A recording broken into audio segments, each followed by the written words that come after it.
श्रावण महात्म्य का 22वां अध्याय। हर हर महादेव। सर्व काम फलप्रद संकट हरण व्रत। भगवान श्री सदाशिव ने कहा, हे सनत कुमार, श्रावण शुक्ल पक्ष चतुर्थी के दिन सर्व काम फलप्रद संकट हरण नाम का व्रत होता है। श्री सनत कुमार ने कहा, हे देव, किस विधि से व्रत तथा पूजा करनी चाहिए और किस प्रकार उद्यापन करना चाहिए, यह सब आप मुझे विस्तार पूर्वक बतलाइए। भगवान सदाशिव बोले, चतुर्थी के दिन प्रातः काल उठकर दातून आदि करके पुण्यदाता शुभ संकट हरण व्रत का संकल्प करना चाहिए। हे देवेश, मैं चंद्रोदय तक निराहार रह आपकी पूजा करके भोजन करूँगा। मेरे संकट को आप दूर कीजिए। हे द्विज श्रेष्ठ, इस प्रकार संकल्प करके काले तिलों में स्नान करके तथा सब आहनिक कार्य करके गणाधीप की पूजा करनी चाहिए। मनुष्य को उचित है कि अपनी शक्ति अनुसार 3 मासे 1.5 मासे या इससे भी कम सोने की प्रतिमा बनवाएं। सोने के अभाव में चांदी तथा तांबे की मूर्ति बनवाई जा सकती है, लेकिन यदि साधक बहुत ही गरीब हो तो मृत्तिका की प्रतिमा बना सकता है। किंतु जिस मनुष्य के पास पर्याप्त धन हो तो उसे इस पवित्र धर्म कार्य के लिए व्यय करने में भी कंजूसी नहीं करनी चाहिए। पहले रमणीय अष्टदल कमल के ऊपर वस्त्र सहित घट स्थापित करना चाहिए। जल भरकर उस पर पूर्ण पात्र तथा प्रतिमा रखकर 16 उपचार द्वारा वैदिक या तांत्रिक मंत्रों से पूजा करनी चाहिए। हे वत्स, तिलयुक्त शुद्ध पवित्र घृत से 10 लड्डू बनाने चाहिए। उनमें से 5 गणाधीप के लिए रखने चाहिए। भक्ति द्वारा देवता की भांति उस ब्राह्मण की पूजा करनी चाहिए। फिर यथाशक्ति दक्षिणा देकर प्रार्थना करनी चाहिए। हे विप्रश्रेष्ठ, हे देव, आपको नमस्कार है। आपके निमित्त इन 5 लड्डुओं को फलों तथा दक्षिणा सहित दे रहा हूँ। हे द्विजश्रेष्ठ, आप इन्हें ग्रहण करें। आपत्ति से मेरा उद्धार करें। जो कुछ मैंने अधिक अथवा कम किया है, हे विरूप गणेश्वर, वह सब परिपूर्ण हो। सुस्वादु अन्नों द्वारा ब्राह्मण को भोजन करवाना चाहिए। चंद्रमा को अर्घ देना चाहिए। अब तुम मुझसे उस अर्घ मंत्र को सुनो। क्षीर सागर संभूत, सुधा रूप निशाकर तथा गणेश प्रीतवर्धन, आप मेरे अर्घ को स्वीकार करें। इस प्रकार विधि पूर्वक व्रत किया जाए तो गणपति प्रसन्न हो जाते हैं और अभिलिषित पदार्थ प्रदान करते हैं। उन पदार्थों को मनुष्य को स्वीकार कर लेना चाहिए। इस व्रत के करने से विद्यार्थी विद्या, धनार्थी धन और पुत्रार्थी पुत्र प्राप्त कर लेता है। मोक्षार्थी गति, कायार्थी कार्य सिद्ध कर लेता है। रोगी रोग से छुटकारा पा लेता है। आपत्तियों में घिरे हुए व्याकुल मन वाले, चिंता से ग्रस्त, अपने सगे संबंधियों के वियोग से दुखी जनों के सभी संकट हरण करने वाला, इष्ट फल देने वाला, पुत्र पौत्र आदि तथा संपूर्ण संपत्ति देने वाला यह उत्तम व्रत अब मैं तुम्हें पूजा तथा जप के मंत्र बतलाता हूँ।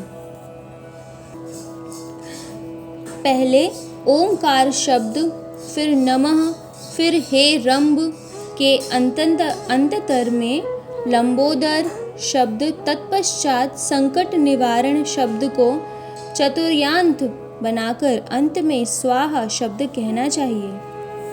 वैसे यह 21 अक्षरों का मंत्र है। मनुष्य को चाहिए कि 10 दिशाओं की पूजा करे। हे वत्स, मैं तुमको लड्डू बनाने की एक और विधि भी बतलाता हूँ।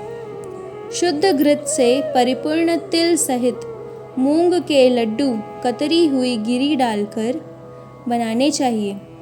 लड्डू श्री गणेश जी को समर्पित करने चाहिए।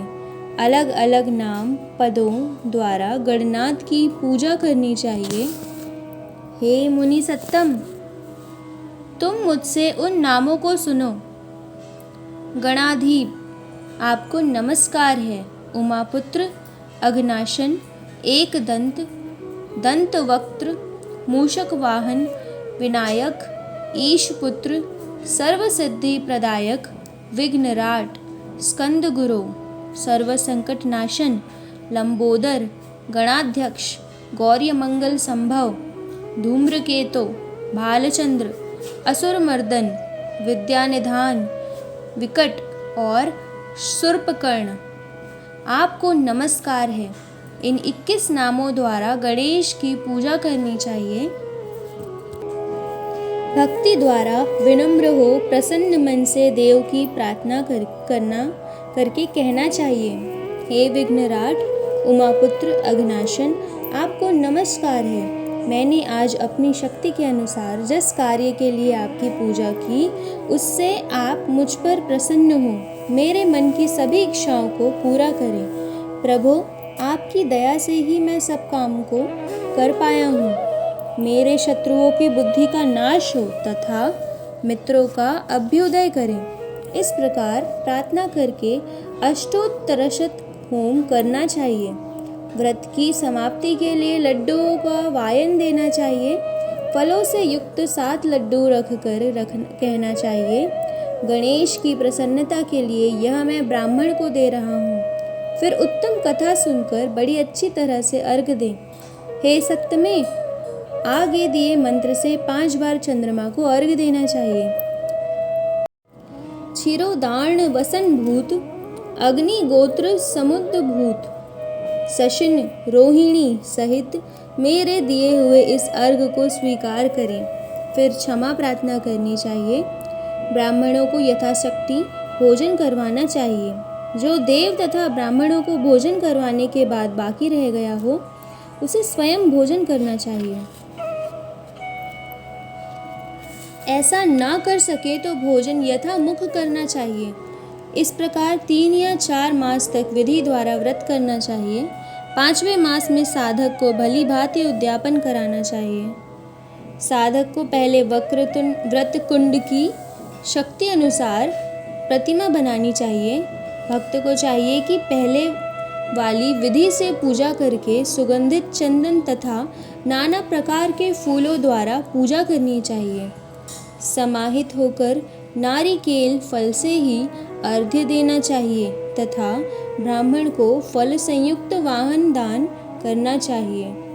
सूप और पायस दक्षिणा सहित गणेश की सोने की मूर्ति लाल कपड़े से वेष्टित कर ब्राह्मण को देनी चाहिए।